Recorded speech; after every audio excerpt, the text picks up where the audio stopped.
So, dimensions of branding online. First point is a brand include a name, a symbol or other identifying information.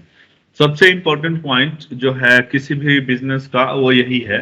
और यहाँ एक बात ये ध्यान रखनी होती है कि कई बार जब अगर आप छोटे लेवल के बिजनेस हैं तो हमेशा ही आपको ऐसे नाम से स्टार्ट करना हो, मतलब करना बेहतर रहेगा आज की डेट में, जिसमें आपके सर्विसेज के बारे में भी लिखा हो। जैसे आप कोई ब्रांड नेम है, सपोज दैट अभी लीडो लर्निंग अभी बंद हो गया 2-3 दिन पहले, है ना। बट लीडो लर्निंग जो स्टार्ट हुआ तो अगर वो सिर्फ लीडो लिखता LIDO तो उसका बेनिफिट उसको नहीं मिल पाता, इसलिए उसने ब्रांड में लीडो के साथ लर्निंग लिखा। तो लर्निंग से ये क्लियर हो जाता है कि वो एजुकेशन से रिलेटेड या लर्निंग से रिलेटेड बिजनेस एंटिटी है। Then the second thing is, जैसे एकेडग्राफ्ट है, सॉरी एकेडग्राफ या एकेडक्राफ्ट, तो उसमें क्या एकेडमी से रिलेटेड वर्ड्स हैं, तो इस तरीके से चीजें रहती हैं। अगर बायजू है, बायजू ने चूंकि इन्वेस्टमेंट बहुत ज्यादा किया और अपने आप को ब्रांड स्टैब्लिश किया, तो वहां पे एक ये बात है कि यार पैसे बहुत पे करके और फिर उसने ब्रांड बनाया। लेकिन अगर सिंपल बायजू कोई कहे तो बायजू में ये नहीं आता है कि वो बायजू किस चीज का, whether they are providing services in which sector, किस सेक्टर में देते हैं, या फिर एजुकेशन तो बिल्कुल ही बायजू सुन करके और नहीं दिमाग में आता है। तो जनरली वो ज्यादा बेनिफिशियल कहा जाता है जहां पे ब्रांड जो है वो सर्विसेज को भी रिप्रेजेंट करे। जैसे इन्फोसिस है, तो इन्फोसिस में एक चीज आ रही है कि इंफॉर्मेशन सिस्टम या इन्फो और सिस्टम, तो इस तरीके से कुछ चीजें क्लियर हो रही हैं। दूसरी बात, जब भी ब्रांड नेम रखा जाता है तो वो इजी टू रिमेम्बर होना चाहिए, मतलब ऐसा हो कि लोगों की जुबान पे चढ़ जाए। जैसे बोट है ना, या फिर कोई भी विप्रो या कुछ ऐसा एक वर्ड का रखा जाए तो ज्यादा बढ़िया रहे। लेकिन अगर उसी का फुल फॉर्म बहुत सारा बड़ा सा हो, लंबा चौड़ा, है ना, तो वो जनरली लोगों के माइंड में नहीं रहता है। ठीक है, जैसे रिलायंस है, रिलायंस इन्फो सर्विसेज और बाकी सारी चीजें हैं, लेकिन रिलायंस एक नाम है जो एज ए उन्होंने ब्रांड एस्टेब्लिश किया हुआ है। ठीक है, तो ये सारी चीजें रखी जाती है। दूसरी बात, लोगो, लोगो का मतलब ये हो गया कि कोई भी ऐसा, just 1 minute, yes sir, yes sir, yes sir, good morning, yes sir, of sir.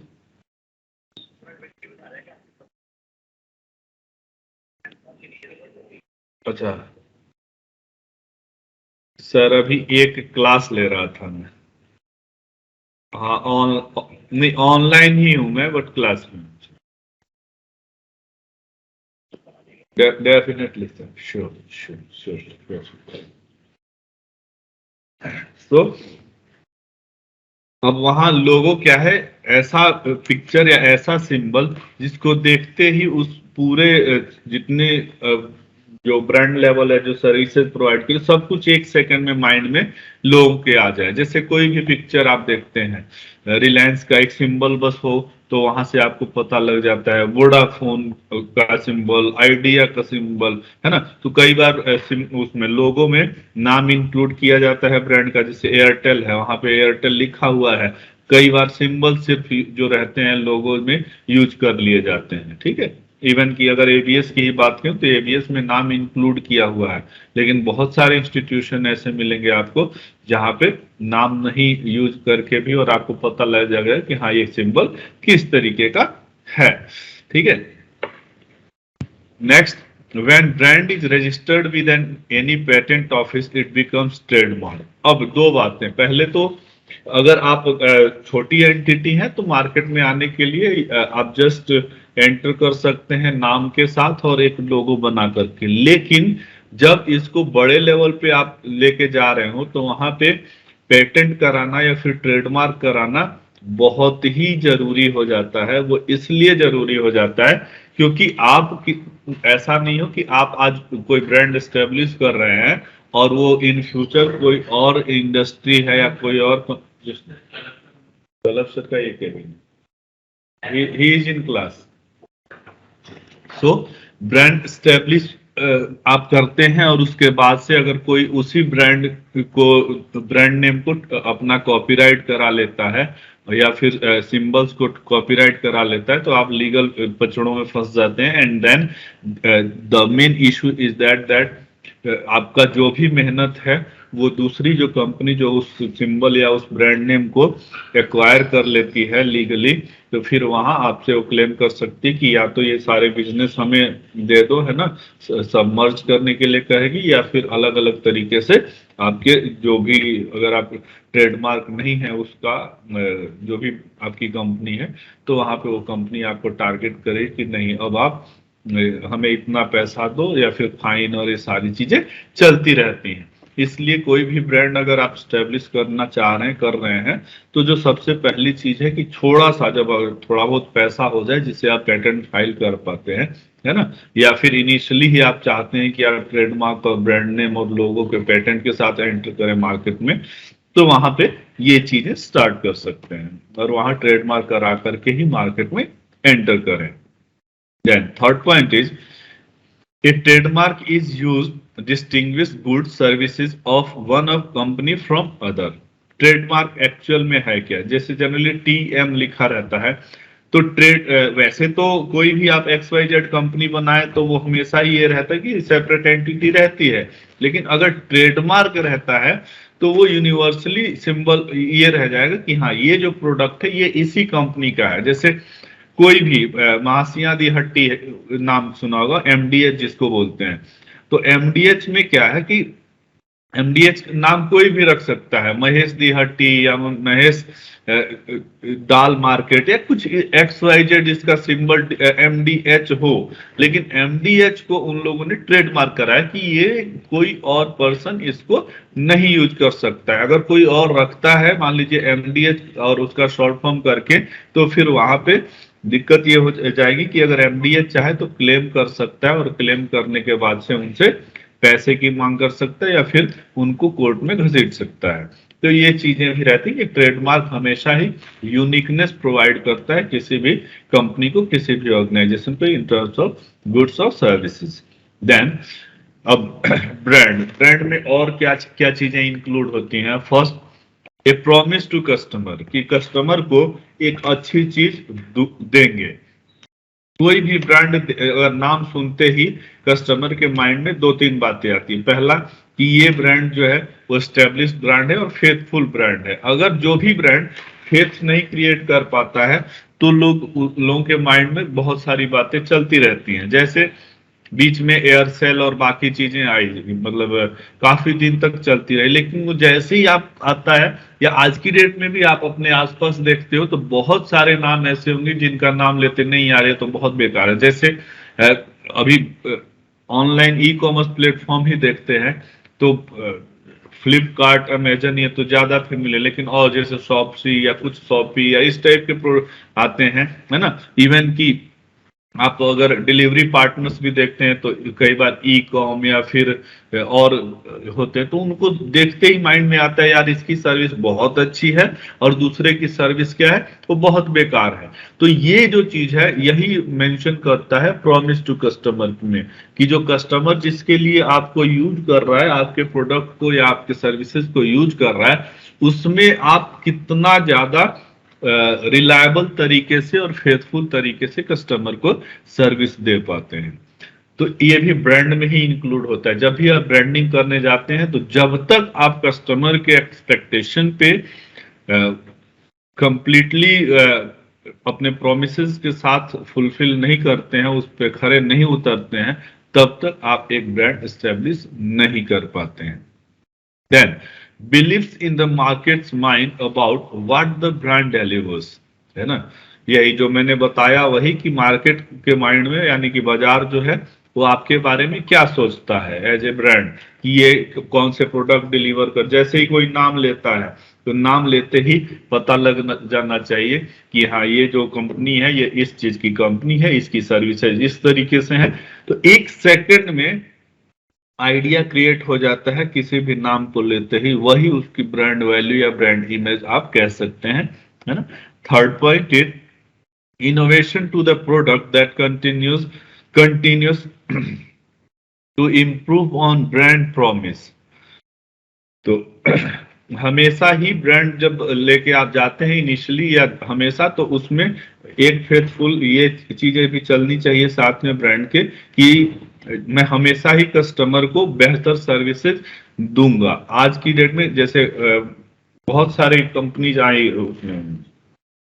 Vehicle industry में, लेकिन बहुत सारी कंपनियां मार्केट से जिस तरीके से आई उसी तरीके से बाहर भी चली गई, क्योंकि वो कंटिन्यू नहीं रख पाई अपने ब्रांड के वैल्यू के साथ जो प्रोडक्ट की और सर्विसेज जो दे रही थी वो नहीं कर पाई। तो इसी वजह से मार्केट में वो नहीं चल पाई और फिर मार्केट से ऐसी चीजें आउट हो जाती हैं, वो अपना एक ब्रांड क्रिएट नहीं कर पाती, या करती हैं तो शॉर्ट टर्म के बाद फिर बाहर हो जाती हैं। जैसे सैमसंग की ही बात करें, एक बहुत बड़ा ब्रांड है, बट सैमसंग में जब इनिशियली बीच में डाउनफॉल आया था कि हैंगिंग प्रॉब्लम और बाकी चीजें रह रही थी सैमसंग में, तो उसमें क्या है कि जब कोई सैमसंग के साथ जाना चाह रहे थे तो लोग कहते थे नहीं यार इसमें ना हैंगिंग प्रॉब्लम ज्यादा है।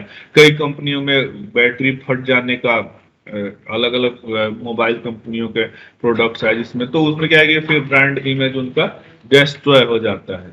जस्ट वन मिनट जी, बताइए प्लीज। शरद सर क्लास में रख दो क्या, थोड़ी देर बाद आके मिल लेना। Visit at 11:30। Okay, so then generate trust in customer, hence reducing stress in making product switching decision।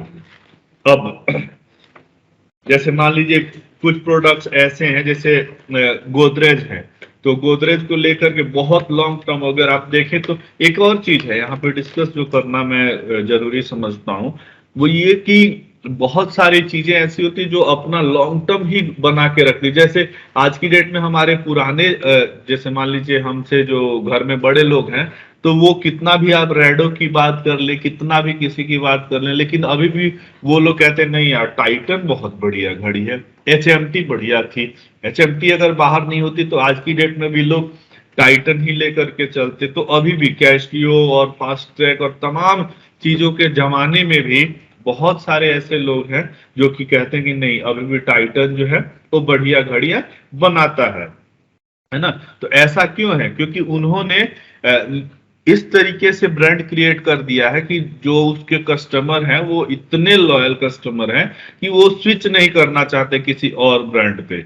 तो एक तरीके, और इसी वजह से बहुत पुरानी पुरानी जो कंपनियां हैं वो सरवाइव कर पाती हैं, और टेक्नोलॉजी चेंज होने के साथ बहुत ज्यादा चेंज नहीं भी वो करती हैं, तब भी लोग फेथ करते हैं कि नहीं ये जो प्रोडक्ट है ये बढ़िया है। क्यों? क्योंकि उसने इस पे काम किया है कि जो स्ट्रेस, क्योंकि जो टाइटन की घड़ी ले लिया वो ये मान के चलता है चलो 2 साल 4 साल 6 साल तक मुझे फिर वापस इसकी सर्विसेज के लिए नहीं जाना पड़ेगा, है ना। तो लेकिन मैक्सिमम जो कंपनियां आ रही हैं वॉच के मार्केट में, तो वो या तो कम पैसे में ऐसी प्रोडक्ट देती हैं जो 6 महीने में खराब हो जाती हैं, या फिर उसमें सर्विसेज की दिक्कत रहती है ना। तो इस तरीके से जो भी कंपनी, या फिर एक और एग्जांपल यहाँ जरूरी है, जैसे आप कोई कार खरीदते हैं और कार खरीदने के बाद कार खरीद के आप लाए और 2 ही महीने 4 महीने या 8 महीने में उसमें कुछ मेजर प्रॉब्लम आ जाता है और वो लेकर के कस्टमर पहुंचता है किसी और कंपनी उसमें सर्विस के लिए। तो उससे क्या होगा, बार बार जब वो जाएगा तो नेक्स्ट टाइम जब भी, पहले तो वो उस कार को सेल करेगा तो फिर कान पकड़ लेगा कि नहीं अब मुझे इस कंपनी की कार को नहीं खरीदना है। इस चीज से कंपनियों को बचना चाहिए, है ना। और ये तभी बच सकता है जब वो प्रोडक्ट की क्वालिटी बेहतर दे और सर्विसेज बेहतर दे, जो वो प्रॉमिस करे उसको वो डिलीवर करे। मेन मतलब ये हो जाता है, क्योंकि कंपनियां जब आप या एज ए कंपनी अगर आप सोचते हैं तो प्रोडक्ट आप जो सेल करते हैं तब तो बहुत अच्छा करते हैं, और सारे प्रोमिसेस के साथ कि हाँ भाई ये इसमें ये है, इसमें ये है, इसमें ये है ना। लेकिन जब वो डिलीवर करते हैं तो उस पे खरे नहीं उतर पाते हैं, तो इस वजह से स्विच कर जाते हैं लोग ब्रांड के नेम से। और सिर्फ स्विच ही नहीं करते हैं, 100 लोगों को रिव्यू भी देते हैं कि नहीं यार ये कंपनी का प्रोडक्ट बिल्कुल मत खरीदना, इसमें मुझे ये दिक्कतें रहती हैं, है ना। तो स्विचिंग हटाने के लिए हमेशा ही ट्रस्ट वर्दी होना जरूरी है कस्टमर का। Then the sum of all customer touch point experiences. अब इसमें क्या है कि हर कस्टमर की अलग अलग एक्सपेक्टेशंस हैं और उन अलग अलग एक्सपेक्टेशंस पे खरे उतरना। ठीक है, कोई भी कंपनी 100% खरे नहीं उतर सकती है, लेकिन मैक्सिमम कस्टमर के मैक्सिमम पॉइंट्स पे मैक्सिमम जो उनका अनुभव हो वो इस तरीके का हो कि वो कंपनी के फेवर में हो, है ना। तो ये अच्छा रहेगा कंपनी के ब्रांडिंग के लिए। Then a relation between buyer and brand, बिल्कुल फेथफुल, जैसे प्यूमा है या फिर एडिडास या फिर कोई और ब्रांड शूज का अगर आप देखते हैं, बहुत सारे और भी स्केचर्स एंड उससे भी जो हायर कॉस्ट प्रोडक्ट्स हैं, है ना। तो उसमें क्या है कि एक रिलेशन डेवलप हो जाता है कि तो कई लोग जैसे आप ही कोई ऐसा प्रोडक्ट यूज करते होंगे कि तमाम अच्छे प्रोडक्ट्स या उससे बेहतर प्रोडक्ट मार्केट में आ भी जाए तो भी आप कहोगे नहीं यार मुझे ना ये वाला प्रोडक्ट खरीदना है ना, इसी कंपनी का खरीदना है। जैसे सपोज दैट अभी मैं नोकिया के लैपटॉप पे ये लेक्चर डिलीवर कर रहा हूँ, है ना। तो मैंने ये सब लोगों ने कहा कि नहीं लेनोवो एचपी एंड बाकी जो है बहुत बढ़िया है, बट कहीं ना कहीं नोकिया के प्रोडक्ट्स मैंने इतना यूज किया कि एक रिलेशन है ना। तो मैंने सोचा कि नहीं Nokia is going to launch the products और सारी फीचर्स देखे हर जगह से रिव्यू लिया, तो मैंने पाया कि नहीं एक बार लेट्स गो विद नोकिया। तो ये क्या है, मेरे और नोकिया के बीच में एक रिलेशन है कि नहीं मुझे वो नोकिया का प्रोडक्ट अच्छा लगा। ऐसे ही आपका किसी और ब्रांड के साथ होगा। बहुत सारे लोग ऐसे हैं कि तमाम फैसिलिटीज के साथ कार अवेलेबल है मार्केट में, बट फिर भी वो कहेंगे नहीं टाटा के साथ चलते हैं, है ना। तो क्या है यार, ये रिलेशन है। और रिलेशन अलग तरीके का हो सकता है, वो पैट्रियोटिक हो सकता है या फिर मजबूती की वजह से हो सकता है या लॉन्ग टर्म यूज करने की वजह से हो सकता है, बेस्ट सर्विसेज के वजह से हो सकता है ना। लेकिन एक रिलेशन हमेशा ही डेवलप हो जाता है ना। और वही कंपनी बहुत बढ़िया से सक्सेस कर पाती है मार्केट में, जो कि रिलेशन डेवलप कर पाती है। ई कॉमर्स में ही देख लीजिए, तो वहां पे फ्लिपकार्ट और अमेजन और बाकी चीजें भी हैं। तो बहुत सारे आपके फ्रेंड या आप लोगों में से भी ऐसे लोग होंगे जो कि कह रहे होंगे कि नहीं यार फ्लिपकार्ट से ही मैं खरीदूंगा। कई लोग ऐसे होंगे जो कहेंगे नहीं अमेजन से ही खरीदूंगा, है ना। तो ये क्या है, ये रिलेशन है। इसमें अब अमेजन और एप्पल जेनरेट कस्टमर ट्रस्ट, बिल्कुल जो मैं पहले बोल चुका हूं अभी भी, है ना, कि बहुत सारे ऐसे लोग हैं। अब एप्पल और बाकी फोन्स में डिफरेंस है, लेकिन बहुत सारे लोग एप्पल ही खरीदेंगे, है ना। उनके लिए कोई प्रोडक्ट सेम प्रोडक्ट अगर कोई और कंपनी लेकर के आए तो उस पे वो लोग फेथ नहीं कर पाते। Similar with Amazon and Flipkart card, जो अमेजन के कस्टमर है वो हमेशा ही अमेजन पे फेथ करते हैं, चाहे कितना भी बेस्ट सर्विस दे फ्लिपकार्ट, वो उस पे नहीं स्विच कर पाते हैं। देन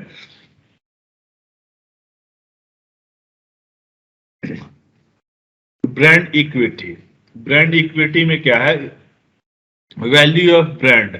ठीक है, कि उस कितना ज्यादा वैल्यूएबल वो, वैल्यू का मतलब यहाँ पे कीमत से नहीं होकर के मूल्यों से है, कि वो एक वैल्यू क्रिएट कर पाती है कंपनी कस्टमर के माइंड में, है ना, कि इसके साथ चलने में मुझे हमेशा ही सक्सेस रहेगा। देन कुछ चीजें और भी हैं, ठीक है, इनको बोलते हैं लेवल्स ऑफ ब्रांड रिलेशनशिप। पहला एडवोकेसी, एडवोकेसी का मतलब वकालत समझ लीजिए। ठीक है, इसमें क्या है कि बाकी एक आदमी कुछ प्रोडक्ट खरीदता है और 100 लोगों से कहता है कि भाई ये वाला जो प्रोडक्ट है ना वो बेस्ट है। ठीक है, और फिर उसकी वजह से माउथ पब्लिसिटी भी रहती है। हालांकि ये और अलग लेवल पे जा चुका है आज की डेट में। आज की डेट में कोई भी प्रोडक्ट कोई खरीदता है तो वो उसको सोशल मीडिया पे भी रिव्यू लिखता है कि मैंने आज ये प्रोडक्ट खरीदा, इसकी बेस्ट बेस्ट सर्विसेज ये हैं। इवन कि अगर कोई कार खरीदता है तो तो उसका सर्विस बीच बीच में लोग कहीं डिस्कस होता है, किसी फोरम में वो लिखता है तो वहां पे अपना रिव्यू बताता है। साथ ही मोहल्ले के 10 लोगों को बताएगा भाई मेरे कार में ये अच्छी बात है, ये ऐसी चलती है वैसी चलती है। अगर कोई निगेटिव पॉइंट्स है तो उसको भी वो बताता है। ठीक है, तो वो है एडवोकेसी, मतलब किसी भी प्रोडक्ट के क्वालिटी का की वकालत करना। देन कम्युनिटी, कम्युनिटी वही सेम चीज, ऊपर वाली जो बात है उसको यहाँ रखेंगे कि सोशल मीडिया या बाकी जो भी कम्युनिटी बन जाती है कस्टमर की, उसमें वो डिस्कस करता है। जैसे हम ही लोग हैं एज ए एम्प्लॉय, अगर मैं बात करता हूँ तो हम लोग डिस्कस करते हैं, हाँ ये वाला कॉलेज है, इस इसमें ये, इसमें ये अच्छी अच्छी बात है। बाकी जगह के लोग वहाँ के बारे में डिस्कस करते हैं, क्या चीज चल रहा है मार्केट में, एजुकेशन का लेवल क्या है, इन चीजों पे बात होती है। सिमिलरली आप लोग एज ए आप लोग स्टूडेंट्स हैं, तो आप लोग जब प्लेस हो रहे हैं तो वहां पे कहते होंगे कि हाँ ये कंपनी बढ़िया है, इस कंपनी में जाने से ये बेनिफिट्स है, और ये तमाम चीजें आप डिस्कस करते होंगे। तो डिस्कस करने की वजह से और आप फिर बेहतर चूज कर पाते हैं। तो ये कम्युनिटी डिस्कशन भी जो है वो ब्रांडिंग का एक पार्ट है। और कोई भी कंपनी जिसमें आप ज्वाइन करने जा रहे हैं एज ए ह्यूमन रिसोर्स, तो वहां पे आप ह्यूमन रिसोर्स ज्वाइन करने जा रहे हैं तो सारी कंपनियों ने आपको हायर किया, या मैं पांच कंपनियां या दो कंपनियां, चार कंपनियां, जिसके भी आप एलिजिबल थे आपको हायर किया। लेकिन उसमें जो आप उसी कंपनी में ज्वाइन करना चाह रहे हो जो हर तरीके से आपके वैल्यूज को की रेस्पेक्ट करे। अगर कोई कंपनी है और 7-8 लाख 10 लाख 20 लाख ही दे रही है, और वो आपको पता चल जाए कि नहीं ये बुला के और 10 दिन 20 दिन 50 दिन पे निकाल देती है, और दूसरी कंपनी कम पैसा दे रही कि 4 लाख 5 लाख ही दे रही, बट वो रिटेन करती है अपने एम्प्लॉय को, तो आप हमेशा ही उस कंपनी के साथ जुड़ना चाह रहे होगे। तो ये डिजिटल मार्केटिंग का ही कॉन्सेप्ट नहीं है, ये हर जगह लागू होता है कि हमेशा ही जो भी पर्सन, जो भी कंपनी, जो भी कम्युनिटी, सॉरी सर्विस प्रोवाइडर हमारे लिए एज ए कस्टमर अगर हम अपने आप को देखें तो हमारे लिए जो बेहतर सर्विस देती है, ठीक है, हमेशा ही हम उसके साथ जाना चाहते हैं। और यही बिटर एंड स्वीट ट्रूथ है। Then third is connection. Connection का मतलब हो गया कि कैसे कोई कंपनी या कोई बायर और दिस वन सर्विस प्रोवाइडर या कंपनी के बीच में क्या कम्युनिकेशन है, किस तरीके से परचेज किया जा रहा है। ठीक है, उसमें पहले कस्टमर क्या करता है, किसी कंपनी में देखेगा, जनरल रिव्यू लेता है, फिर जनरल रिव्यू ले करके और उस पाथ पे जब वो परचेज की तरफ बढ़ता है तो बैंड नैरो होता जाता है। पहले तो जनरल सारी कंपनियों को देखेगा, फिर उस कंपनी में से कुछ सेलेक्ट करेगा, फिर फीचर्स के अकॉर्डिंग फिर उन फीचर्स और कंपनी के बेस पे वो चूज करेगा। फिर उसके बाद हो जाएगा कि इसका एक प्रोडक्ट चूज किया तो उसका रिव्यू देखेगा कि हाँ ये प्रोडक्ट इस कंपनी का जो है वो इतने दिन तक चलता है। फिर उसकी कॉस्टिंग पे जाएगा, कॉस्टिंग के बाद कैसे परचेज करते हैं उस पे जाएगा। परचेज करने के लिए वो मे बी ऑनलाइन हो जाए या ऑफलाइन खरीदना चाह रहा है, अगर ऑनलाइन या ऑफलाइन खरीदना चाह रहा है तो वो जो सेलर है उस पॉइंट पे जाएगा। Seller point that may be at remote place, तो उसके लिए वो ऑनलाइन कनेक्ट होता है, किसी ई कॉमर्स प्लेटफॉर्म से हो सकता है या डायरेक्ट कंपनी की वेबसाइट से हो सकता है। अगर ऑफलाइन जाना है तो सीधे शोरूम या किसी शॉप से जा करके और खरीदता है और वहां पे बात करता है, बार्गेनिंग करता है, तमाम ऐसी बातें जो है वो एक रिलेशन डेवलप करता है कनेक्शंस के थ्रू, मतलब जो मीडियम है उनके थ्रू। ठीक है, इसके बाद है आइडेंटिटी। आइडेंटिटी का मतलब हो गया कि जो भी आप प्रोडक्ट खरीदते हैं उसके साथ एक नाम जोड़ के रखते हैं कि हाँ ये मैं खरीद रहा हूं। जैसे आज की डेट में भी जो एप्पल के लोग यूजर हैं या जो सैमसंग के अच्छे प्रोडक्ट्स यूज कर रहे हैं, कई बार अगर मान लीजिए वो लावा का उनके पास एक फोन है या कोई दे दे कि चल भाई ये गिफ्ट मैंने दिया लावा का, है ना, तो क्या है कि लावा के प्रोडक्ट्स को एप्पल का जो कस्टमर है वो लेकर के घूमना नहीं उचित समझता है ना। क्यों नहीं समझता है? क्योंकि वो आइडेंटिटी जो है वो क्रिएट कर लिया उसने उस ब्रांड के साथ में, है ना।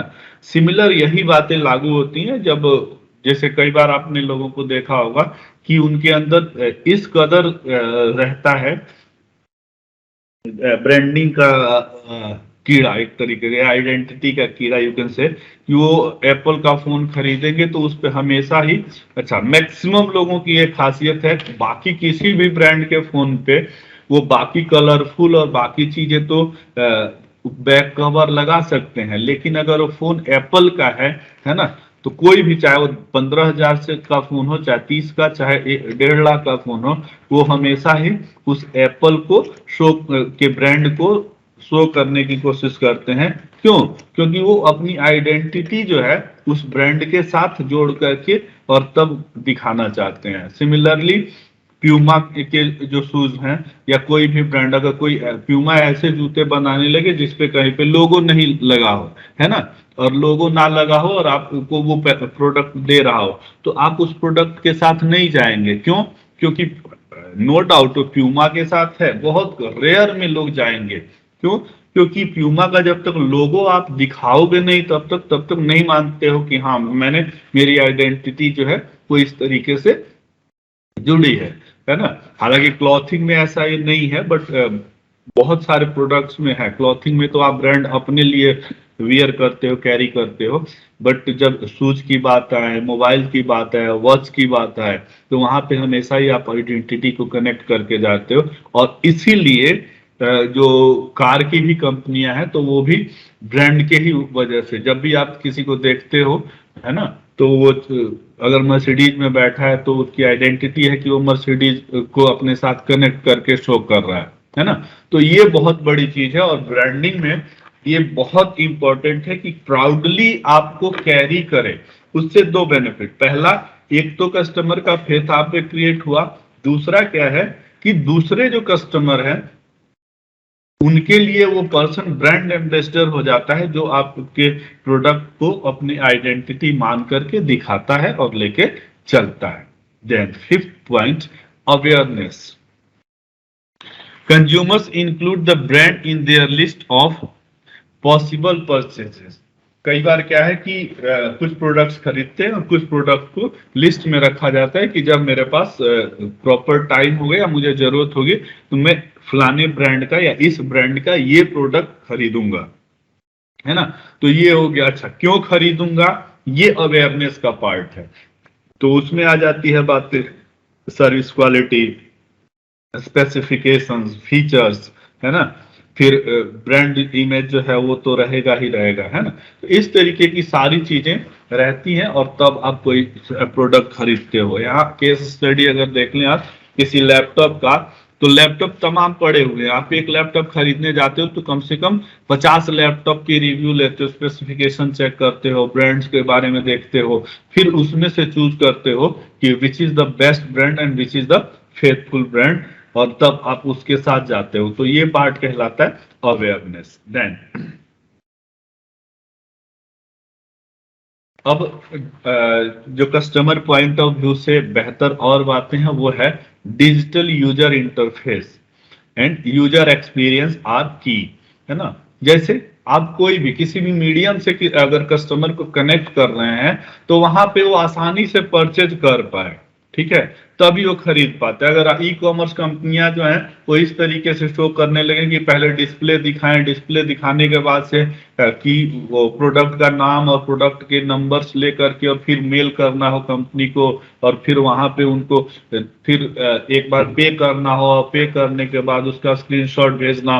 अगर इस तरीके की प्रोसेस कर दें तो फिर क्या है कि कोई भी कस्टमर उनको इजी नहीं फील करेगा और वहां से परचेज नहीं करेगा। इसलिए जब भी आप कोई डैशबोर्ड क्रिएट करें, जब भी कोई प्लेटफॉर्म क्रिएट करते हैं कस्टमर के लिए, तो वो हमेशा ही इस तरीके से हो कि वो इजी टू यूज हो और वहां पे जो कस्टमर है वो अपने आप को, जो उसका एक्सपीरियंस है वो इजी फील करने का है कि हाँ एज ए न्यू कस्टमर भी वो परचेज कर पाए। अदरवाइज फिर क्या हो गया, वो किसी न किसी बड़े डील जैसे हो गया, है ना। तो उसमें क्या है, आदमी भागता है। जितना कॉम्प्लिकेटेड सिस्टम रहेगा ऑनलाइन सेल का, ऑनलाइन परचेज का, ऑनलाइन सर्विसेज का, उतना ही कम कस्टमर जो है उस पर फेथ करेंगे और उस पर जाएंगे। तो इस वजह से सब जो आपका कॉन्सेप्ट है कि हम बहुत अच्छा कर पाएंगे ऑनलाइन, फेल हो जाएगा। इसलिए सबसे पहले जब भी आप वेबसाइट क्रिएट करें, चाहे वो ई कॉम का कर रहे हो, चाहे अपनी पर्सनल वेबसाइट क्रिएट कर रहे हो, चाहे सर्विस के लिए कर रहे हैं, चाहे प्रोडक्ट के लिए कर रहे हैं, हमेशा ही यूजर एक्सपीरियंस को बेहतर करने के लिए काम करें, कॉम्प्लिकेशन कम से कम होना चाहिए। Then when developing a brand it is essential that the visual and verbal messaging be kept as simple as possible. बिल्कुल, ये सबसे इंपॉर्टेंट पॉइंट इसलिए भी है क्योंकि मान लीजिए सिंपल प्रोडक्ट्स है, सपोज दैट आपको कोई टीवी खरीदना है, इमेजिन करते हैं, और टीवी खरीदना है तो टीवी का बाहरी लुक ना दिखा करके और उसके अंदर के सर्किट्स को आप शो कर रहे हैं, है ना। तो उसमें क्या हो कि जब वो सर्किट के बारे में शो कर रहे हैं और सारी चीजें दिखा रहे हैं, लेकिन उसका एस्थेटिक नहीं दिखा रहे हैं कि वो दिखेगा कैसे, उसके फीचर्स कैसे हैं, है ना। या फिर उस पर इतने कॉम्प्लिकेटेड बातें कर दी जाए, जैसे हम लोग इलेक्ट्रॉनिक्स के हैं, अगर इलेक्ट्रॉनिक्स के और टीवी के बारे में लिखने लगे, इसका सर्किट इस तरीके से काम करता है, उस तरीके से काम करता है, ये सारी चीजें अगर उसमें लिखने लगते हैं तो कस्टमर क्या है, उसको पता ही नहीं है, अवेयरनेस नहीं है सर्किट्स के बारे में, और सर्किट का जो स्ट्रेंथ है उसके बारे में, या फिर उसमें कौन सा एलसीडी पैनल इनसाइड लगा हुआ है, वो कैसे कनेक्टेड है, इसमें उसका इंटरेस्ट भी नहीं है। अगर ऐसी चीजें हम लिख दें तो क्या है, हमारा मैसेज फेल है, हमारा ब्रांड जो है वो फेल हो जाएगा। इसलिए हमेशा ये दिखाया जाता है कि इसका जो व्यू है वो ब्रॉड है, ज्यादा पिक्चर क्लियर है, पिक्चर्स के बारे में, जिन जिन चीजों के बारे में कस्टमर अवेयर है उन्हीं सारी चीजों के बारे में लिखा जाता है, और उन्हीं को विजुअलाइज करने के लिए वैसे ही पिक्चराइजेशन भी की जाती है। और इसी वजह से जब भी ई कॉमर्स पे आप देखते हैं तो साड़ी या कोई भी अगर क्लॉथिंग मार्केट में आप देखते हैं तो वहां क्या है कि सिर्फ एस्थेटिक लुक देखा जाता है, अच्छे पिक्चर्स में फोटो खींच लिया जाता है और अच्छे मॉडल को यूज करके खींचा जाता है, इसलिए क्योंकि जो कस्टमर है वो विजुअल अपीयरेंस देखना चाहता है, ठीक है। और अगर बारीकी से उसमें वो आप दिखा देंगे, है ना, तो उससे वो भागने लगेगा, क्योंकि कोई भी चीज का जो बहुत छोटे लेवल पे देखेंगे तो वहां पे कुछ कुछ कमियां भी होंगी तो विजुलाइज हो जाएंगे, तो आपका जो प्रोडक्ट है वो बिल्कुल भी फेल हो जाएगा। इसलिए हमेशा ही जो कस्टमर के माइंड में विजुअल है किसी प्रोडक्ट को लेकर के, उसको रिप्रेजेंट करने की कोशिश करनी चाहिए। Then customers now expect advance technology and great graphics and UI design in the same package. बिल्कुल यही वही बात यहाँ भी, ग्राफिक्स का मतलब ये हो गया, जैसे आप मोबाइल है, मोबाइल जब कंपनी आप कोई परचेज करने जाते हो तो दो तीन बातें, कोई भी प्रोडक्ट अगर आप सर्च करते हैं फ्लिपकार्ट पे, अमेजन पे, तो आज की डेट में वो पिक्चर देते हैं पहले मोबाइल का, फिर उसके बाद इनसाइड उसका देते हैं कि इसके अंदर कैसे टेक्नोलॉजी काम करती है, और फिर उसका, हालांकि वो भी बहुत कॉम्प्लिकेटेड नहीं रखी जाती हैं, और लेकिन हाई लेवल के ग्राफिक्स के साथ उसको रिप्रेजेंट किया जाता है, और तब कस्टमर का जो माइंडसेट है वो उसमें जाता है। ऐसे ही कोई आप ऑडियो प्रोडक्ट्स खरीदते हैं तो भले आपको सिग्नल नॉर्मली दिखे नहीं, लेकिन उसको दिखाया जाता है विजुअलाइजेशन में कि अगर आप ऐसे ऐसे इसको यूज करेंगे, इस लोकेशन पे पहुंचेंगे तो आपको बहुत ही प्लीजेंट एक्सपीरियंस मिलेगा। Then, using existing brand names on the web if it is well known and has strong brand equity। अब ये समझना ये है कि कुछ कुछ ऐसे नाम हैं, जैसे मान लीजिए कि सोनी के प्रोडक्ट्स हैं या सोनी ऑडियो है, तो आप कोई भी प्रोडक्ट लिखते हैं, अगर कोई थोड़ा बहुत सिमिलर नेम के साथ अगर लेकर के आते हैं और छोटी एंटिटी हैं, तो भी क्या है कि लोगों का फेथ आपके ऊपर बनेगा, है ना, और तब उसका आप बेनिफिट उठा सकते हैं, है ना। तो इसलिए जब डिजिटल मार्केटिंग में जाए तो ये देखें कि कौन से जो ब्रांड हैं उनकी क्या मार्केट शेयर क्या है, मतलब अगर 100 लोग परचेज करने वाले हैं तो उसमें से 10 लोग क्या खरीदते हैं, 20 लोग क्या खरीदते हैं, और एक तरीके से आप इसका एनालिटिक्स करके और तब अगर ब्रांडिंग करते हैं अपनी, तो उसका बेनिफिट आपको हमेशा ही मिलता है। Then creating new brands for internet marketing, short, memorable, easy to spell and translate well into other language. जैसे मैंने बता दिया आपको, पहले स्टार्ट ही मैंने यही किया था कि जब भी आप कोई ब्रांड क्रिएट करें तो वो नाम इस तरीके का हो कि वो इजी टू रिमेम्बर हो, है ना, और अगर कोई एक बार सुने तो वो लॉन्ग टर्म रह जाए, है ना, या फिर जैसे जो भी लोग ये सोचते हैं नहीं ये वाला जो ब्रांड है ना वो बाद में फेमस, तो बाद में फेमस करने के लिए बहुत पैसा खर्च करना पड़ेगा। लेकिन अगर शब्द आसान हो, वर्ड आसान हो, है ना, तो वो क्या है, वो ज्यादा जल्दी जुबान पे चढ़ेगा। जैसे आइडिया, आइडिया क्या है, एक ऐसा नाम है जो दिन में आदमी 100 बार बोलता है, और जब उसी को ब्रांड के तरीके से लेके एक टेलीकॉम कंपनी आती है तो उसको उस टाइम पे लोगों ने हाथों हाथ लिया, है ना। आज की डेट में क्या है, that is business part of things, है ना। लेकिन अगर ब्रांड के तरीके से देखें, एयरटेल, आइडिया, ये सब क्या है, ऐसा नाम है कि इजी टू रिमेम्बर है ना। जैसे दुबई में चलता है ईटी स्लॉट, तो ईटी स्लॉट आसान नहीं है नाम, है ना, क्योंकि वो ईटी स्लॉट याद करने के लिए आपको प्रॉपर माइंड पे बहुत जोर देना पड़ेगा, क्योंकि वो कॉमन वर्ड नहीं है। बट आइडिया, एयरटेल, ये सब कॉमन वर्ड है और इजी टू रिमेम्बर है। तो हमेशा ही इस तरीके से जाए। अगर यही HCL है तो हिंदुस्तान कंप्यूटर्स लिमिटेड अगर प्रॉपर लिख दिया जाता तो ये बाकी अगर दूसरी कंपनियों में ये नाम उतना पॉपुलर नहीं हो पाता, है ना। क्यों? क्योंकि हिंदुस्तान हमारे लिए तो कंट्री है एंड हम रेगुलर उस चीज को समझते हैं, बट वही चीज दूसरी कंपनियों के दूसरे जगह के कस्टमर के अंदर नहीं आएगा। तो इसलिए, और HCL लिख दिया तो उसको ब्रांड करना आसान है। इसी तरीके IBM है, IBM मैक्सिमम 80-50% लोग ऐसे हैं इंडिया के जिनको IBM का फुल फॉर्म नहीं पता है, बट वो इजी टू रिमेम्बर है, तो इस वजह से लोग उस चीज को जानते हैं। देन को ब्रांडिंग, को ब्रांडिंग का मतलब ये हो गया कि एक ब्रांड ऑलरेडी एस्टेब्लिश है। इसको ऐसे समझिए कि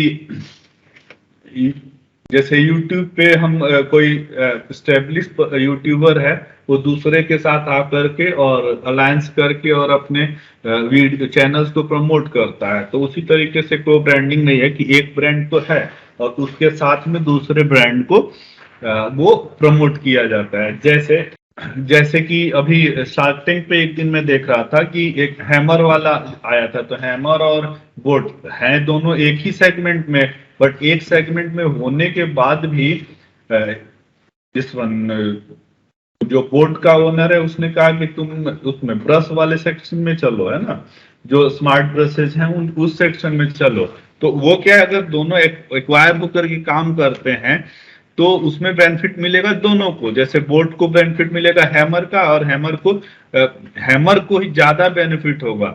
इसी तरीके से कोई भी जो कंपनी आती है तो एक चीज के साथ एक प्रोडक्ट पहले लॉन्च करके उसको फेमस कर लेती है, फिर वो उसके साथ दूसरी चीजें फेमस करती रहती हैं। जैसे आज की डेट में चल रहा है, खूब चल रहा है कि ओला है, ओला आया पहले, उसके बाद ओला मनी, ये वो तमाम ऐसी चीजें आ जाती हैं, ठीक है।